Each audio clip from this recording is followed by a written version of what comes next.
Compañero presidente, compañeras y compañeros diputados, una vez más y las veces que sea necesario, vamos a insistir a nombre de Movimiento Ciudadano que legislar al vapor, vía fast track, convirtiendo esta Cámara de Diputados en la oficialía de partes del Ejecutivo, no es la mejor manera para fortalecer un equilibrio republicano que le sirva al país y que le sirva a los mexicanos.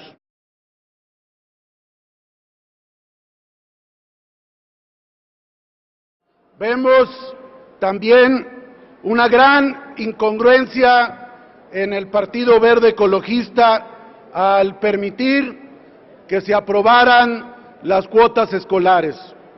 En comisiones se había modificado la redacción del artículo 5º transitorio en su fracción tercera, inciso A, que abre la puerta a la privatización de la educación, porque con el pretexto de comprar materiales y mejorar la infraestructura se está abriendo la puerta constitucionalmente a las cuotas escolares. Y de esta manera subrepticia, por la puerta de atrás, escondido en un transitorio, se está cometiendo esta monstruosidad que atenta contra el propio artículo 3º constitucional, que señala en su fracción cuarta que toda la educación que imparta el Estado será gratuita. Y sin embargo esta atrocidad fue aprobada en esta Cámara y ayer, no obstante que en el Senado ya se había modificado en comisiones, se volvió a colocar. Por eso nosotros no podemos estar a favor de esta reforma regresiva. Yo preguntaría si no será por la puerta de atrás también, con transitorios o con reformas encubiertas, como están preparando también vía fast track la privatización de Petróleos Mexicanos. Finalmente aquí se hace lo que dice el presidente y desafortunadamente grupos parlamentarios con presencia importante en esta Cámara que tienen la suficiencia de votos para bloquear estos engendros constitucionales, han caído en un pactismo claudicante que está abriendo esta puerta a la privatización de la educación. Nosotros no podemos estar a favor de una reforma que está abriendo la puerta al cobro de cuotas para los padres de familia en las escuelas. Por eso nuestro voto será en contra y vamos a seguir defendiendo la dignidad del Poder Legislativo. Ojalá los grupos mayoritarios que tienen capacidad para no completar las 2/3 partes reflexionen y esto vuelva a comisiones y hagamos una verdadera reforma educativa y no esta reforma simulada y propagandística.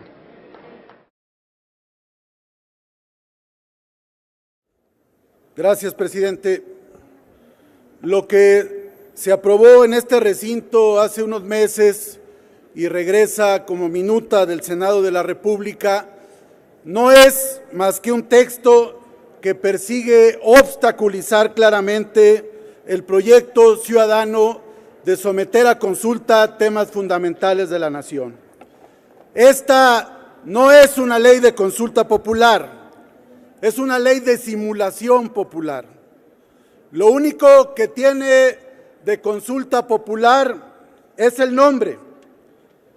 Vuelve prácticamente imposible el ejercicio de la democracia participativa con candados insalvables que estarán sujetos a los intereses de las cúpulas del poder para obstruir el preguntar al pueblo sobre temas fundamentales.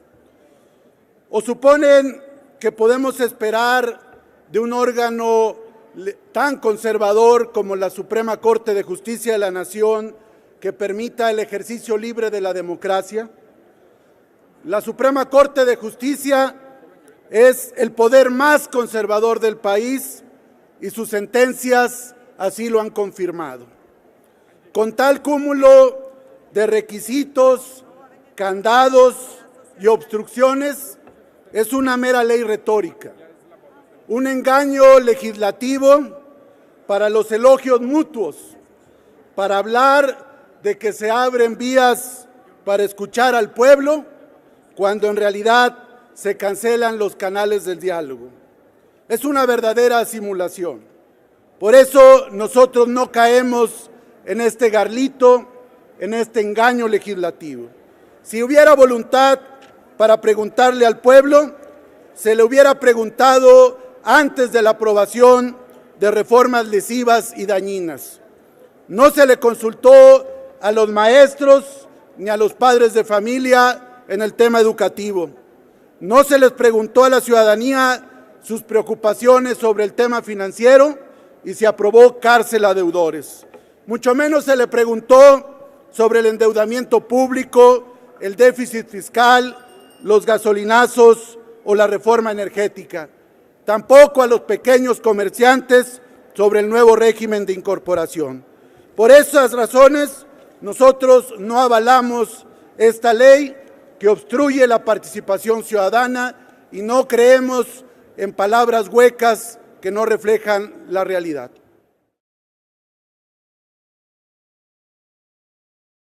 La realidad, y seguimos insistiendo, es que no se toca la médula de la corrupción sindical y el clientelismo, porque esta reforma no toca el tema de los comisionados, que hay miles de comisionados que sin estar frente a pizarrón, sin pasar al GIS, como se le conoce en la jerga magisterial, tienen 2 o 3 plazas, o son comisionados a tareas sindicales, o son representantes del PRI, o son representantes del PANAL en procesos electorales.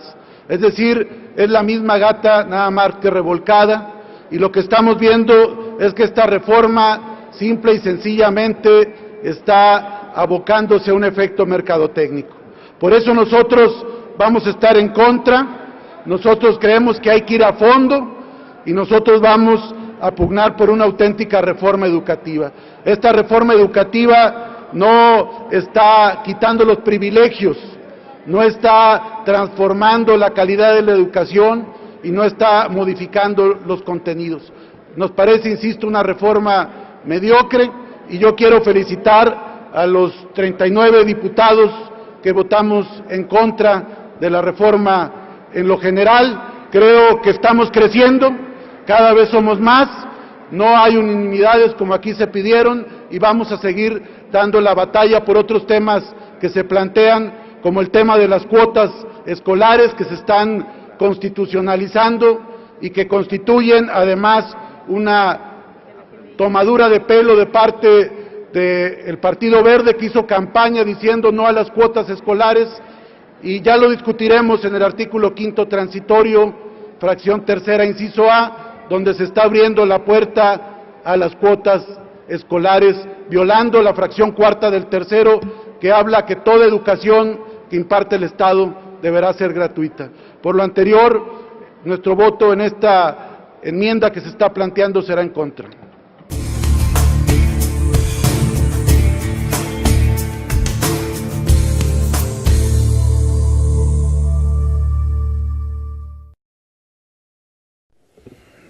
Con su permiso, presidente, en todas las reformas estructurales promovidas por el titular del Ejecutivo, Enrique Peña Nieto, y los partidos del Pacto por México, se ha venido consolidando un modelo autoritario, legislativo, en el cual las leyes, las reformas, se construyen en espacios ajenos a las cámaras.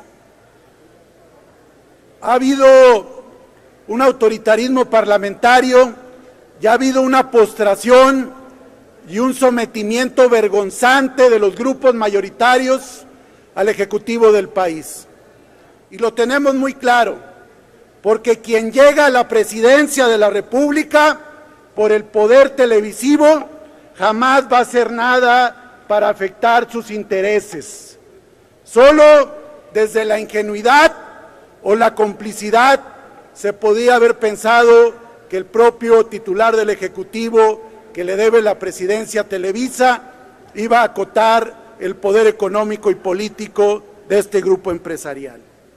Y hoy hemos también caído en el vergonzoso espectáculo que hay senadores y diputados que más que representar a sus partidos, representan o a Telmex, o a Televisa, o a TV Azteca, o a las empresas oligopólicas que se reparten el pastel de las telecomunicaciones en el país. Nosotros representamos a los ciudadanos. Por ahí se ha dicho que ya se afectó a Telmex, América Móvil con algunas medidas, pero pregúntenle a los usuarios de banda ancha, de servicios de internet, que de meses a la fecha han venido viendo cómo hoy pagan más por los servicios de internet. Siempre tienen maniobras para cobrarse a costa de los usuarios de los servicios. Y bien decía por aquí el diputado Huerta, esto de los espejitos, de las largas distancias, ya lo ofrecían desde antes. No es cierto que se esté legislando para los ciudadanos, se está legislando para los oligopolios.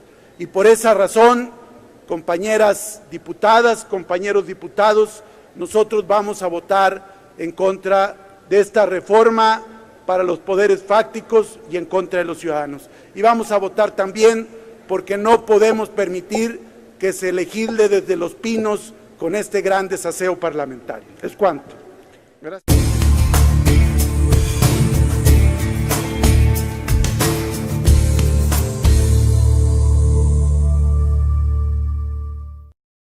El gobierno federal ha mantenido un discurso anticorrupción que no se soporta. Primero van prácticamente 2 años y no hay ninguna decisión para crear órganos anticorrupción. La Comisión Anticorrupción, la minuta está congelada y se está planteando un nuevo esquema. Entonces, realmente, si hubiera interés, como con las otras reformas estructurales, ya hubieran sacado una reforma de este tamaño. Y ahora sale a la luz lo de la mansión. Y yo creo que está en entredicho la honestidad del titular del Poder Ejecutivo. No nos parece creíble la versión. En todo caso, su pareja, a quien le atribuyen la propiedad, que además muy sui generis la operación, donde aparece nuevamente el nombre de Hinojosa, pues tendría que clarificar su declaración fiscal para ver el tema de los ingresos, porque pues sí hay celebridades que ganan mucho, pues, Julia Roberts, Angelina Jolie, Sandra Bullock, o de México Salma Hayek, que se podría explicar un volumen de ingresos de ese tamaño, pero la verdad es que nos parece muy extraño ese volumen de ingresos, y yo creo que para disipar cualquier duda ante la opinión pública nacional, donde está en entredicho en la peor crisis política que atraviesa el país, la honestidad del titular del Ejecutivo, pues me parece que tendrían no solamente que exhibir las operaciones, sino los ingresos.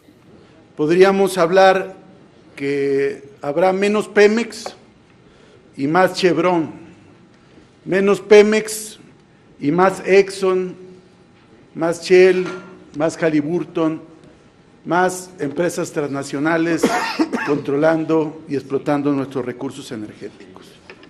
Menos Comisión Federal de Electricidad y más Iberdrolas. Menos CFE y más Unión Fenosa, Gas Natural y todas las empresas españolas y extranjeras que usufructúen el mercado eléctrico nacional. Se inicie el procedimiento de pérdida de ciudadanía por parte de Raúl Plasencia al haber violentado el dispositivo constitucional y haber recibido una condecoración sin el permiso correspondiente. De igual manera, y como lo anunciamos el jueves, presentamos también una denuncia ante el órgano interno de control de la propia Comisión de los Derechos Humanos por las declaraciones de Raúl Plasencia, donde sin tener mayor elemento dijo que los hechos lamentables de Tlatlaya, Estado de México, habían sido un enfrentamiento, lo cual evidentemente, como se ha dado a conocer por la Procuraduría General de la República y por la propia Secretaría de la Defensa Nacional, pues es falso. Entonces, para nosotros, esta reforma o contrarreforma energética se puede resumir en dos palabras: más corrupción. A partir de ello, expongo 10 razones mínimas que tenemos a partir de la revisión del paquete legislativo para oponernos a esta reforma energética que pretende concluir el ciclo de transformaciones neoliberales que, lejos de significar una mejoría económica para el pueblo de México, han frenado durante los últimos 32 años el crecimiento económico e incrementado la desigualdad y la pobreza en el país. Primera razón: traición a la patria. Segunda, desmantelamiento de Petróleos Mexicanos y Comisión Federal de Electricidad. Entrega de la renta petrolera a transnacionales. Tercera razón. Mayor corrupción. Cuarta razón. Quinta razón, crimen ecológico, sanitario y de derechos humanos con el fracking. Sexta razón, es un atentado a la propiedad social y privada con este eufemismo tramposo de la ocupación temporal. La afectación a las finanzas de los estados y municipios con el nuevo esquema de reparto de los ingresos petroleros. Octava razón, no bajarán las tarifas de la gasolina, la luz y el gas. Novena razón, falta de contenido nacional en la proveeduría y la integración de la economía nacional y regional. Décima razón, discrecionalidad de Hacienda en el manejo de los recursos petroleros. Presentamos también una denuncia ante el órgano interno de control de la propia Comisión de los Derechos Humanos por las declaraciones de Raúl Plasencia, donde sin tener mayor elemento dijo que los hechos lamentables de Tlatlaya, Estado de México, habían sido un enfrentamiento, lo cual evidentemente, como se ha dado a conocer por la Procuraduría General de la República y por la propia Secretaría de la Defensa Nacional, pues es falso. Esta reforma financiera, entre comillas, no es más que otra reforma regresiva del pacto. Ya la reforma laboral facilitó el despido de los trabajadores. La reforma educativa laboral golpeó al magisterio nacional. Ya la reforma hacendaria que se anuncia golpea a la clase media con IVA en colegiaturas, en alquileres, en hipotecas, y golpea con un aumento del 5% del IVA a los estados fronterizos del país, donde viven millones de mexicanos.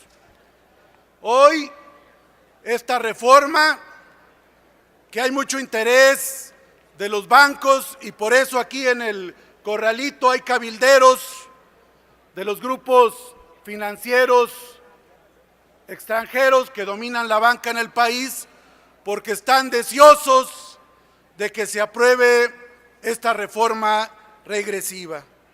No es una reforma que estimula el crédito y que pone un freno a las comisiones, a los intereses usureros de la banca extranjera en el país. No, es una reforma que establece, entre otras cosas, cárcel a deudores, aunque le hayan cambiado la palabra de arraigo por radicación, así como cambiaron la palabra de privatización en el tema petrolero. Los criticamos porque todas las reformas que aprueban son contra el pueblo de México, son contra los usuarios, son contra los trabajadores, son contra los maestros, son contra las clases medias, son reformas regresivas que no le ayudan al país. Y por eso vamos a votar en contra de esta reforma que favorece a la banca extranjera en el país. Estamos viviendo un virtual golpe de Estado legislativo con este cerco por todos los rincones de este auditorio. Es un cerco y es un golpe de Estado por esta mayoría autocrática, por esta mayoría irreflexiva de traidores a la patria. Y sí, es traición a la patria. Artículo 123, fracción primera del Código Penal. Comete delito de traición a la patria al que entregue parte de la integridad nacional a gobierno o grupo extranjero. Y ustedes están entregando el subsuelo de México, el petróleo de México, la electricidad de México a las grandes transnacionales. Y en lugar de actuar aquí como representantes del pueblo, actúan como representantes de Exxon, de Texaco, de Halliburton, de Mobil, de la Standard Oil y de todas las transnacionales que se frotan las manos y que ya le llegaron al precio, al Congreso y al Poder Legislativo del país. Y hoy Enrique Peña Nieto está actuando como Victoriano Huerta al cercar el Congreso. Y está actuando como Santana al entregar el petróleo nacional. No sean cómplices. ¿De qué lado quieren estar? ¿Ser los modernos Santana? ¿Los que entregaron el patrimonio del país? Eso es lo que se está aprobando en estos momentos. Es un acto de traición a la patria. A través de los contratos de utilidad compartida, de producción compartida y las licencias van a despojar a México del 35% de sus ingresos nacionales. De ese tamaño es el robo del siglo que están cometiendo. Nosotros no lo vamos a avalar. Y si ustedes creen ingenuamente que esta reforma van a poder aterrizarla, vean qué pasa con la reforma educativa que se aprobó hace un año y no se puede aplicar en el país. No hay gobierno, no hay autócrata que pueda salirse con la suya.